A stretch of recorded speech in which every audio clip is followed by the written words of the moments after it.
Welcome, listeners, to the Running Mates podcast. I'm your host, Andrew Comstock, and today we have a very special guest, Atlanta City Councilman Jason Dozier. Jason, welcome to the podcast. Thank you. Thanks for having me, Andrew. Absolutely. How are you doing today? We were just talking before the show started. My air conditioning has been on the fritz for the last week and a half. And so we're in the middle of the hottest moment of the year for us. And so it is what it is. But I am, other than that, I'm doing well. Well, same here. I think anyone who's watching this at home may notice I'll be dabbing my forehead with a little rag, like, foghorn leghorn or some country lawyer. This is what it means to live in Atlanta sometimes. You just got to let it happen. Councilman Dozier, can you, for listeners who may not know, can you talk about your role on city council, and especially can you talk about your district? Because I know you're the councilman for the D4, the District 4, and like where that incorporates in Atlanta. Yeah. So we have 15 members of the Atlanta City Council. 12 are representing a district like I am. So the city's split evenly into 12 city council districts by population. And then you have 3 members who are elected at large. So they're elected by everybody in the city. Though I remind them that we all get paid the same and our votes are equal. So, and then on top of that, we have a city council president. So 15 members of the body plus the city council president. And my district, District 4, I like to describe as Southwest Central Atlanta. So I represent most of downtown Atlanta, more of downtown than any other person on city council. I've split downtown with Councilmember Jason Winston, but then also I have the southern end of Midtown. So if you think about Fox Theater, Emory Midtown Hospital, used to be Crawford Long. Going south from there, I have most of the Castleberry Hill community. I live in Mechanicsville, and then the western half of the Peoplestown neighborhood. It's like the eastern part of my district. If you go west from there, I represent West End. So that includes the Atlanta University Center, Morehouse, Spelman, Clark Atlanta University, portion of the Westview neighborhood, and then also represent Mosley Park, Justice, which is the smallest neighborhood in the city of Atlanta with about 42 households, and then Ashview Heights. And so my district is almost entirely, I would say OTP, ITP, ITB inside the Beltline with a few caveats. But yeah, I represent, the heart of our city. I have 5 MARTA stations in my district. Both the downtown connector and I-20 run through my district, so I'm right in the middle of the city. That's so interesting because the district that you describe, I'm sure for many of the people who live in Atlanta, a lot of people know West End, even if they're from outside the perimeter or they're from different parts of the city, your jurisdiction is not just, it's these neighborhoods, but it is also these kind of big cultural areas as well that are drawing people in. And I think it's not unfair to say a lot of areas that are the center of like gentrification or like where the Beltline has been, had the most significant impact in recent years. What's that experience been like as the councilman for this neighborhood? Have you welcomed it? Have you tried to steer it in the right direction? What's your philosophy on these changes in these areas? Yeah. So I see my district as being a microcosm of the entire city. You're absolutely right, where we have a lot of challenges related to gentrification, and not just with gentrification, but the displacement that comes from gentrification. Neighborhoods that really help make Atlanta what it is today, both in terms of art and culture and music and entertainment. Folks who really birthed that can't afford to live in the city anymore. And so a lot of the work that we're doing citywide around affordable housing, around anti-displacement, homeowner protections, a lot of that work is happening in my district. West End kind of being ground zero for a lot of that work. We have a high rate of homeowners, but a lot of those homeowners are at risk of losing their homes. And when you think about West End's unique role in the city, I mean, it's a confluence of a lot of different aspects of Black diaspora, whether you are in the Black Christian faith tradition or in the Islamic tradition or the AUC and the students that are there. You have a lot of different aspects of, Black culture that come together in such a beautiful way. And we are at risk of losing a lot of that. And some of these big conversations that we're having about redevelopment and the need for private equity and investment in the community, those conversations takes really we center these conversations around that. Mall West End being kind of the premier example of the need to redevelop this historically disinvested retail space. But when you build something on top of it, what does that mean for the future of the neighborhood? And it's a conversation we have every single day. And like I said, these are conversations that are happening across the city, but I feel like because my district is both heavy in terms of single family homeowners, in terms of historic communities and legacy residents and legacy businesses, but also you have high rises and skyscrapers and sports arenas. I feel like Atlanta is really well represented in the neighborhoods that I represent, but also charges me to try to do more to make sure that if we can get it right in District 4, I feel like we can get it right across the rest of the city. I mean, so many iconic locations in the city are in those neighborhoods that you described and in those districts. So you mentioned, and I know this myself, Atlanta it's one of the few places in the country where there is a legacy of Black home ownership that goes back generations. So one of the few places in the country where African Americans might have had not lived in the same household, but owned their own homes going back over 100 years. And it makes sense to me that where there is this gentrification occurring, that is also going to affect homeowners, and that especially now African Americans in particular are losing their homes, these legacy inhabitants that you have. How does that actually happen? Like, could you walk me through how, say, again, a new business district or a business of some kind is opening, how that is actually affecting someone who owns their home at this very moment? Yeah, that's a great question. One of the ways I try to like break it down Barney style, if you build something nice and shiny and new, it makes what you already own more valuable, worth more to someone else. And so my house might have been valued at $100,000 for the last 20, 30 years. But if I build a $1.5 billion hospital next door, or build the $2 billion investment like we're making with the Beltline, or build a train station, all these sorts of things suddenly make my property more valuable to folks who want to also get in on this high value return on their investment. And so that those increases in property values are one aspect of that. So as a homeowner, I get my next tax bill. Now my house is worth $400,000. It might be the same building that's been there for the last 30, 40 years, but the land that building sits on is worth more. And so now I'm getting taxed more. Now I can't afford my taxes. That's one part of the puzzle. The other is that with these new investments, these new high rises, these new residents that come in, many of them are folks that make a lot more money than I might have. Maybe I was able to afford a house working for the city. I'm retired from the city. I'm on a fixed income, but someone who is a consultant for Deloitte who lives in a high rise, or someone who is works for Amazon and works in tech, they have a lot more disposable income. They can afford higher rents. And so the folks that are buying these properties, that are marketing these properties to them, are able to charge more.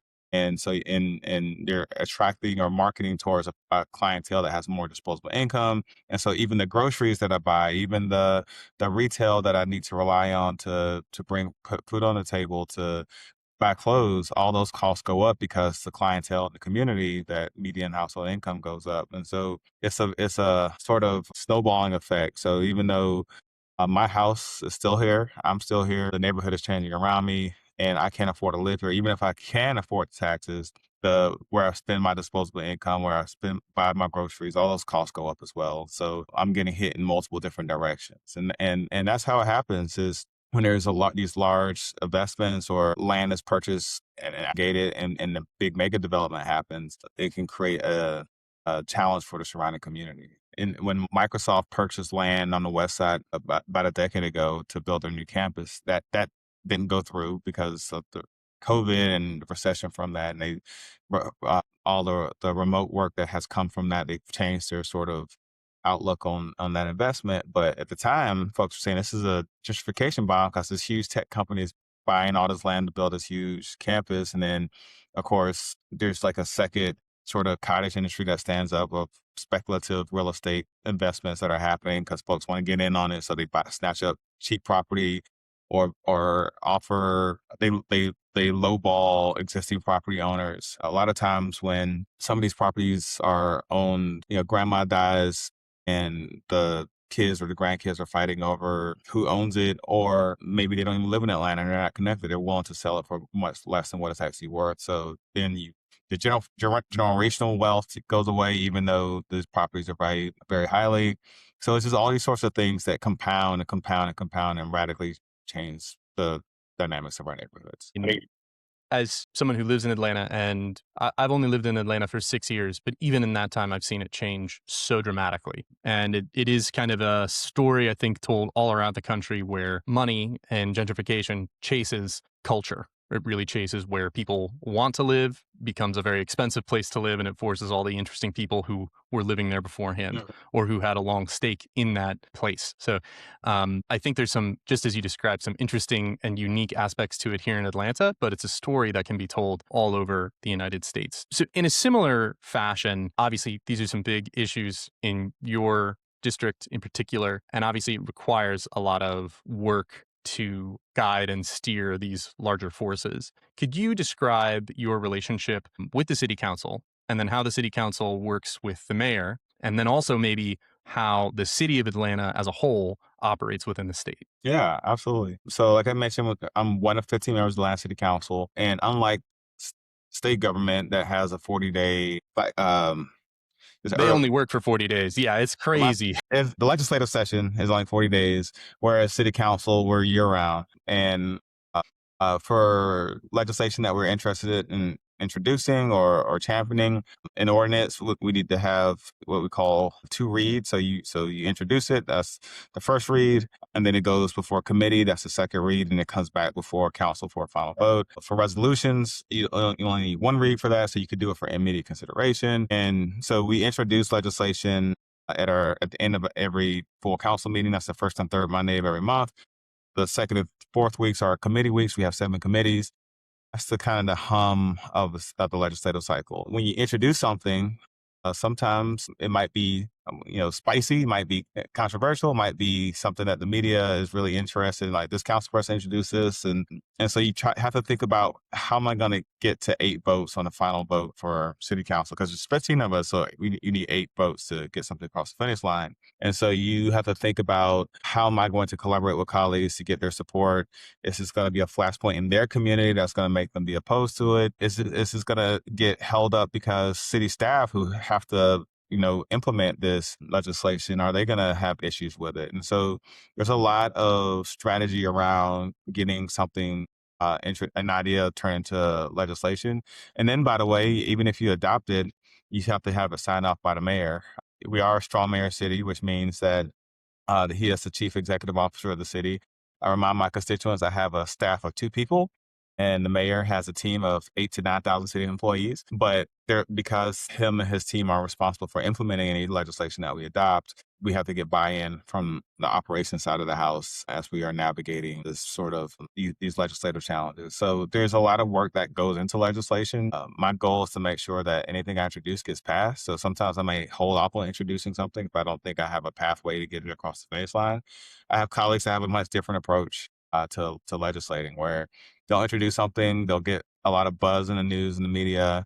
It might sit in committee and never see the light of day, but hey, we had the conversation. We had we took some shots at, whether it's the mayor or the governor or the president, and kind of move on from there. So there's different legislative strategies, but that's how it works internally at City Hall. With that being said, cities are creatures of the states that they occupy, and there's a lot of preemption at the state level. So a lot of big things that we want to do. People want Atlanta to be like New York and follow the footsteps of Mamdani and Michelle Wu and others. And they have much different relationships with their state governments than we do. And so a lot of things that I would love to do as a city, I would love to look at rent control. I would love to even regulate the automated delivery vehicles that take up space on our sidewalks. And we are preempted by state law from even doing that or considering it. And so, a big complaint I get this time of the year, every year, is fireworks. It's like, hey, can we do something about these dang fireworks? And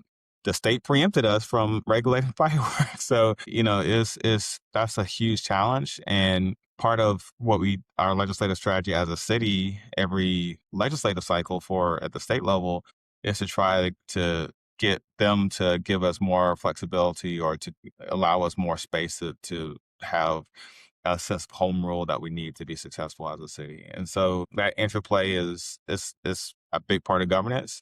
Part of what we do as well is try not to do anything to put a target on our backs, because sometimes on the inverse, the state will put laws in place to keep cities from doing the things that we need to do to make our citizens' lives better. We try to allow for density by right in certain places a couple years ago, and the state responded by keeping the city from doing that going forward. And so it's been interesting. I've only been on council for 4.5 years, and it's been interesting having to navigate all these different interplays between council, between the mayor, with the state leadership to get things across the finish line. But I love being a legislator. I love, making a bill into a law, and I wouldn't be doing anything else if I didn't enjoy it. That's really good. I mean, one of the things that I see a lot in the news, and I think a lot of other people who are listening will see in the news, is that kind of preemption, usually for very partisan reasons. So you mentioned fireworks. I know that like gun control is Yeah. another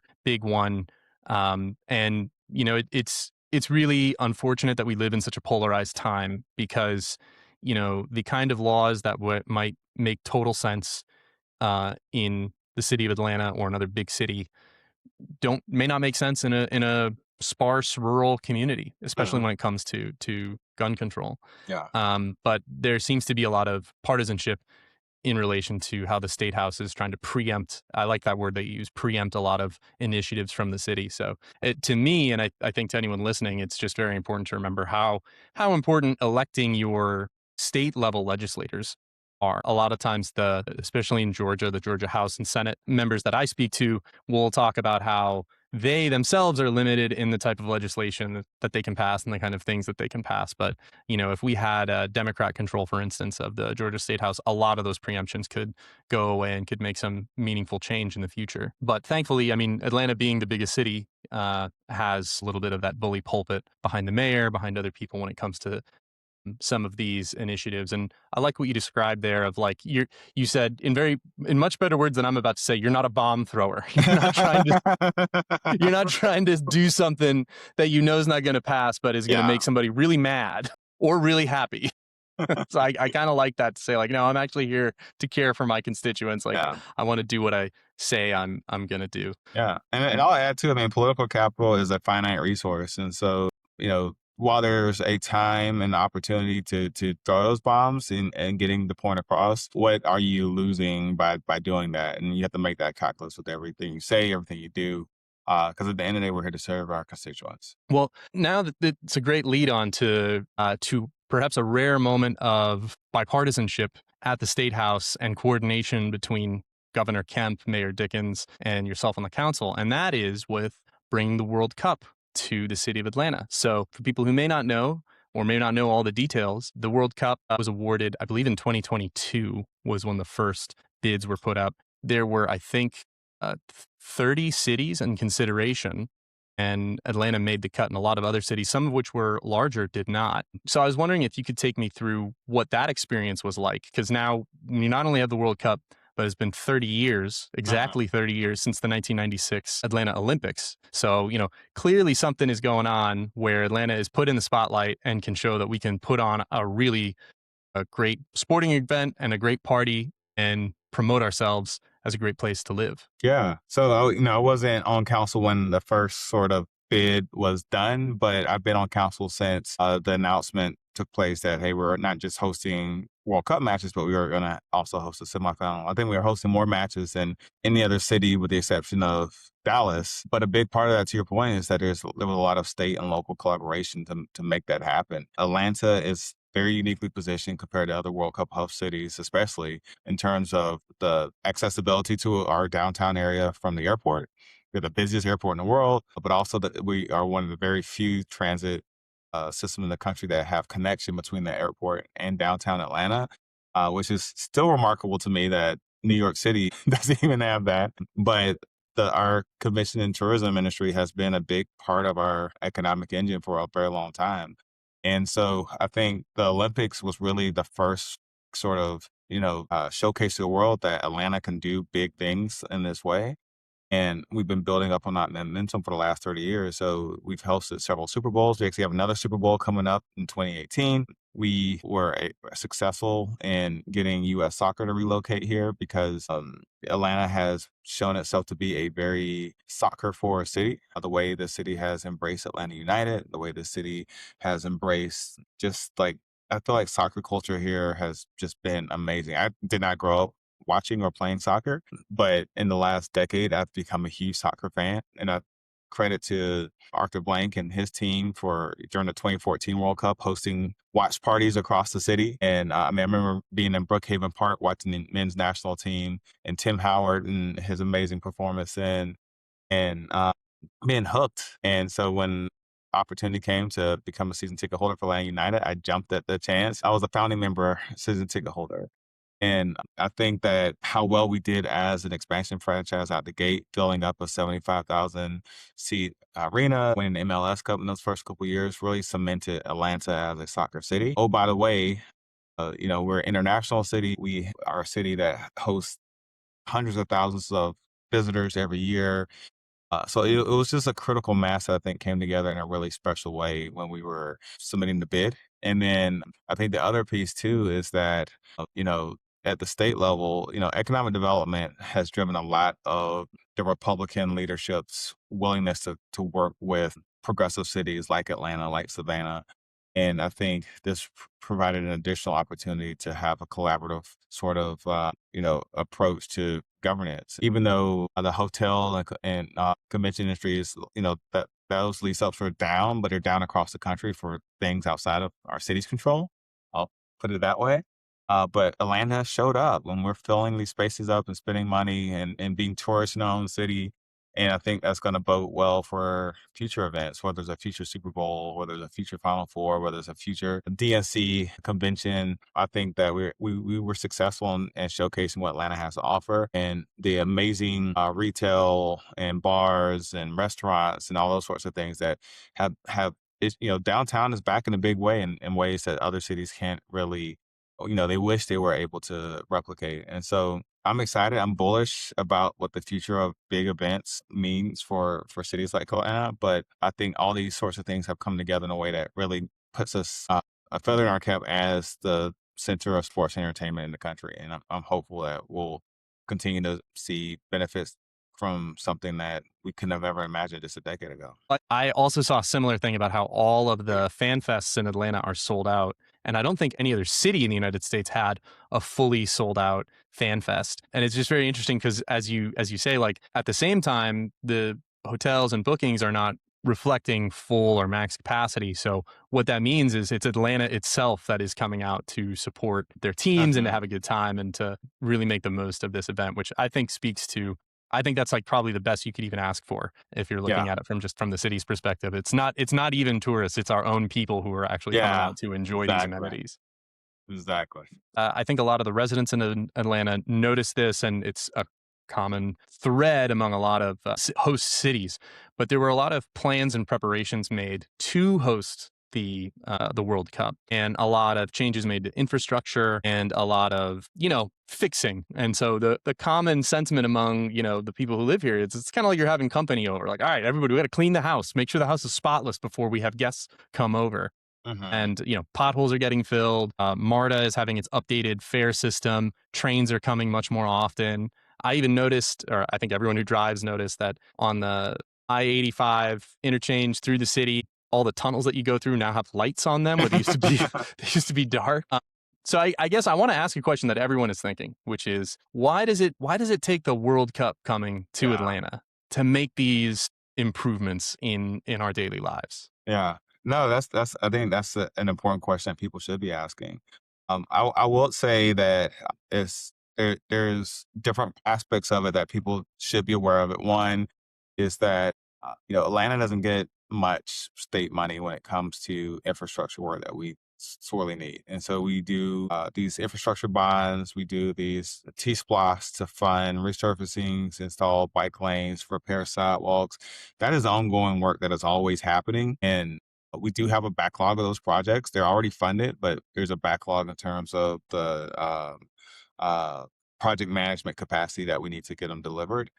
But what World Cup brings is an influx of state and federal dollars that helps get projects done having GDOT or seeing GDOT installing bike lanes in parts of the city or resurfacing city streets has been amazing, and having them as a partner in this work. Having federal dollars come in to help us with wayfinding and public safety improvements. Like those are once in a lifetime, once in a generation opportunities that come in when we have these big events. So yes, we do need to focus more on the blocking and tackling and filling these potholes, when they come up versus these sorts of, companies coming over, let's, get things done very quickly. But that influx of cash and that influx of operational capacity from these other agencies really helps us push these projects quickly. And we're also getting these backlog projects done and while this is happening as well. Even before we announced that we were getting 8 World Cup matches, I mean, we resurfaced several downtown streets and got bike lanes on Trinity and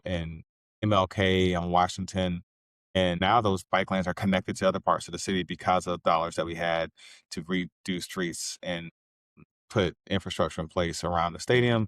And so I look at it as a yes and versus, yes, we should have been doing this stuff earlier, but to do this work at this scale, we just didn't have the capacity to do until we had this additional monies in our coffers.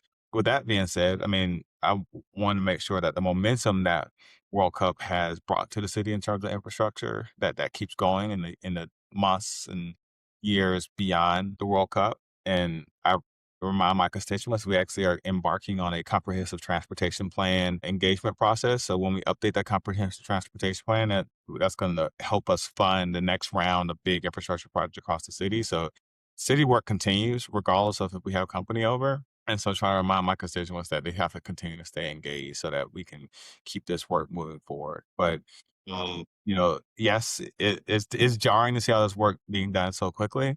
But at the same time, I'm glad it got done, and I hope it puts us in a much better place to get more. Well, it sounds like the big change or the big update was the influx of federal money. That seems to have been the real game changer, as you say, in why this could happen so quickly. So like the priorities were always there. It's just the difference between like ways and means. Once more resources were unlocked from the state and from the federal government, it was really able to kick off a lot of this stuff into overdrive. Does that sound about right? Yeah, yep, that's correct. The other question I wanted to ask, and this is one that I would say is salient to a lot of people who live here, and it's also, again, common around cities all across the country, and that's housing insecurity. So one of the most common things brought up, the biggest concerns with the World Cup, and then it's kind of like a focal point for what's also been going on, is the rising homeless population in the city of Atlanta, and concerns that they would be pushed out, or sweeps would be conducted in the downtown area away from the stadium to clear out certain sections of the city for like these fan fests or for other events. And I have actually seen in my own reading conflicting reports. So some people say that's absolutely not happening. We want to allay your fears. And then you'll see someone like a reporter who'll be like, well, we were at this place at 4 a.m. and there was a sweep and people were told to leave. Can you comment on that, or can you tell me like what's really going on? Yeah, I've seen those conflicting reports as well. When I talk to our folks at Partners for Home, which coordinates all of our homeless outreach services. So whether you are a Salvation Army shelter or you are in-town care's community engagement manager, Partners for Home oversees all those sorts of touch points in which our homeless and unhoused are interacting with the city. And, when you talk to them, what the sentiment I get is that the sort of draconian sort of allegations that people are making are not happening. That what is happening is that we are investing more in immediate housing resources for folks that may not have existed, a year and a half ago. You have this downtown rising strategy that we received something like $250 million in philanthropic funding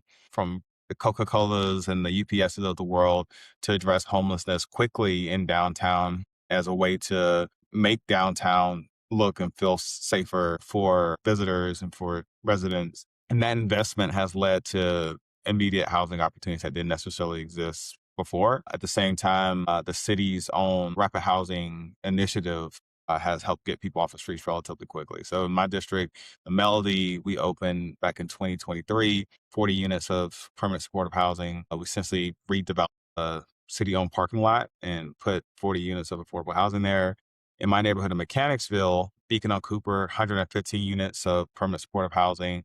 was built in 6 months. We're building this stuff Wow. relatively quickly. We're doing like modular construction and we're finding ways to get these units off the ground quickly. That was open earlier this year, and that marked 500 of those units that were built in the last 3 years, including the Melody and other places, right? So that's all happening in addition to finding spaces for people who are formerly unsheltered. So that's been part of this Downtown Rising initiative that has gotten like 500 people off the streets in a very short amount of time. The challenge is that we are getting more people are falling into homelessness than we're able to get off the streets. And so for new people experiencing homelessness, a big part of what has been happening is, hey, you can't set up an encampment here because this is in this FIFA clean zone. You can't. So trying to find resources for folks as they're falling into homelessness. A lot of people are also getting, I don't say getting relocated, but because there's this huge emphasis on downtown, they're finding less pushback when they establish encampments in West End or on the West Side Trail in the Beltline or in Grant Park. And so this downtown initiative has, I think also there's been these sort of second and third order effects where homelessness is more visible in other parts of the city. Maybe not increase because you look at our pick count number that we do every year, we are getting a lot of people off the streets and into housing, but it's showing up in different ways, especially as affordability continues to be an issue across the country. And as Atlanta is the largest city in the state, like you alluded to earlier, other people come here from other parts of the state and other parts of the region looking for opportunities, looking for resources. And so my hope and my